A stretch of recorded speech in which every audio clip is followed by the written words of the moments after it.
नमस्कार, मैं रिया और आप देख रहे हैं डॉक्टर साहिब। आज हमारे साथ बिहार की जानी मानी स्किन स्पेशलिस्ट डॉक्टर अर्चना लोखंडे मौजूद है। डॉक्टर साहिबा, बहुत बहुत स्वागत है आपका हमारे चैनल में। तो आज हम बात करने वाले हैं दिनाई के बारे में। दिनाई फैलने के क्या कारण होते हैं और उसके लिए जो प्रोडक्ट यूज़ होते हैं वो कैसे होते हैं, और मार्केट से जो लोग सलाह लेके खरीद लेते हैं वो क्या सही है क्या गलत है? दिनाई यानी एक तरीके का फंगल इन्फेक्शन है। वो शरीर के कोई भी हिस्से पे हो सकता है। फंगस जो है पसीने के वजह से ज़्यादा बढ़ती है।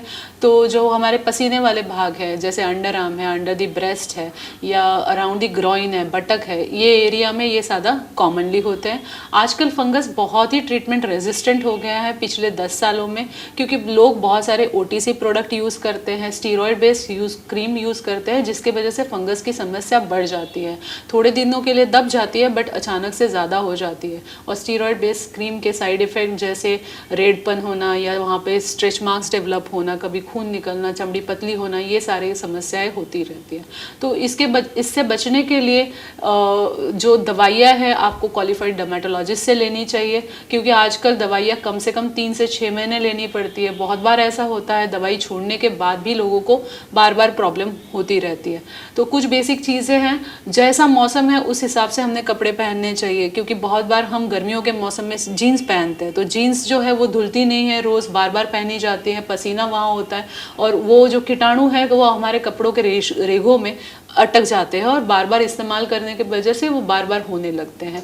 घर में अगर एक इंसान को हुआ है तो वही कपड़े शेयर करने के वजह से, या तौलिया, साबुन वगैरह ये चीज़ें शेयर करने की वजह से बीमारी एक से दूसरे को फैल सकती है। तो सबका इलाज करना ज़रूरी है। डॉक्टर जितने समय तक बोले उतना इलाज करना ज़रूरी है, क्योंकि एक बार निशान दिखने बंद हो जाते हैं या थोड़ा सा रिलीफ लगता है तो पेशेंट ट्रीटमेंट छोड़ देते हैं, और यही रीज़न है जो फटाक से फंगस को फिर से ऊपर उभरने में मदद करता है।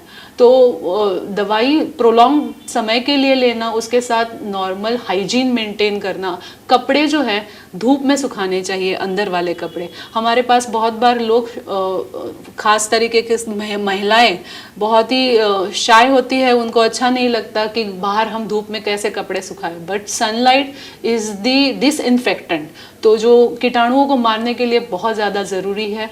और कीटाणु जब तक मरेंगे नहीं तब तक वो बार बार री इन्फेक्ट करते रहेंगे। और गलत तरीके की दवाइयाँ, कम एफिशिएंसी की जेनेरिक दवाइयाँ, या जो दवाइयाँ सही नहीं है, दवाइयों के बहुत सारे इंटरेक्शन होते हैं। जैसे बहुत बार एसिडिटी की दवाइयाँ हम लेते हैं और एंटी फंगल दवाइयाँ लेते हैं, तो एसिडिटी की दवाई की वजह से फंगस की दवाई काम नहीं करती।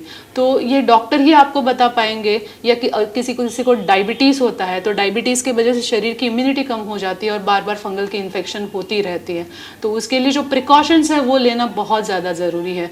एक दूसरा मैं बोलना चाहूँगी, आजकल मोटापा भी बहुत ज़्यादा बढ़ रहा है जंक फूड के वजह से, और उसी वजह से वो फोल्ड्स में पसीना भी ज़्यादा आता है। तो अगर ये सारी केयर्स नहीं करेंगे तो बार बार फंगस का इन्फेक्शन होता रहेगा। इसके अलावा पुरुषों में ये ज़्यादा समस्या देखी जाती है, और ये दांत की जैसे हम बात कर ही रहे हैं तो ये फैलता जाता है। तो पुरुष किस तरीके से ख्याल रख सकते हैं? जैसे हमने महिलाओं के बारे में बात किया कि महिलाएं अपने जो इनरवेयर है तो वो बाहर धूप में सुखाएं, तो पुरुष क्या कर सकते हैं इसके? देखिए, कपड़े जो है वो बार बार नहीं पहनने, सीज़न के हिसाब से कपड़े पहनने। अगर आपको पसीना आता है तो आपने पतले कपड़े पहनने चाहिए, कॉटन इनरवेयर पहनने चाहिए, उसको हमेशा सूखा रखना चाहिए। जब गीला हो जाए तो उसको बार बार बदलना चाहिए। जो एंटी फंगल पाउडर्स है उसका इस्तेमाल कर सकते हैं, धोए हुए कपड़े इस्तेमाल कर सकते हैं, और प्रॉपर दवाइयाँ कर सकते हैं, वही आपको ठीक करने में हेल्प कर सकते हैं। जैसा कि आपने बताया था कि दवाई छोड़ देने के बाद भी लोगों को ये समस्या फैल जाती है, तो जब किसी को ये समस्या है कि बार बार वो फैल सकता है तो उसे कंटिन्यू दवाई चलाने की ज़रूरत है? क्या होता है कि हमारे, जैसे आपने एंटीबायोटिक रेजिस्टेंस के बारे में सुना होगा, गलत तरीके की दवाइयाँ लेने के लिए वजह से, या गलत ड्यूरेशन के दवाइयाँ लेने के वजह से, कम डोज की दवाइयाँ लेने के वजह से जो फंगस है वो रेजिस्टेंट होती जाती है। और पिछले 10 सालों में बिहार नहीं तो इंडिया के हर हिस्से में ये समस्या बहुत ज़्यादा फैल चुकी है, और इसको ट्रीट करना हमारे लिए बहुत ज़्यादा डिफ़िकल्ट हो रहा है। तो जो जनरल मेजर्स बताए हैं डॉक्टर आपको, जो सलाह देंगे उसको फॉलो करना बहुत ज़्यादा ज़रूरी है। तो शुक्रिया डॉक्टर साहिबा, जो आपने हमारे साथ दांत के बारे में जानकारी साझा की, उसके लिए बहुत बहुत शुक्रिया। Thank you very much. तो आप डॉक्टर अर्चना लोखंडे को सुन रहे थे, जिन्होंने हमारे साथ दांत के बारे में जानकारी साझा की है। आपको हमारे द्वारा दी गई जानकारी कैसी लगी हमें कमेंट कर जरूर बताएं। चैनल को सब्सक्राइब करें, फेसबुक पेज को लाइक करें। साथ ही डॉक्टर साहब से आपके क्या सवाल हैं हमें कमेंट कर या मेल के माध्यम से भेज सकते हैं। वीडियो देखने के लिए आपका शुक्रिया।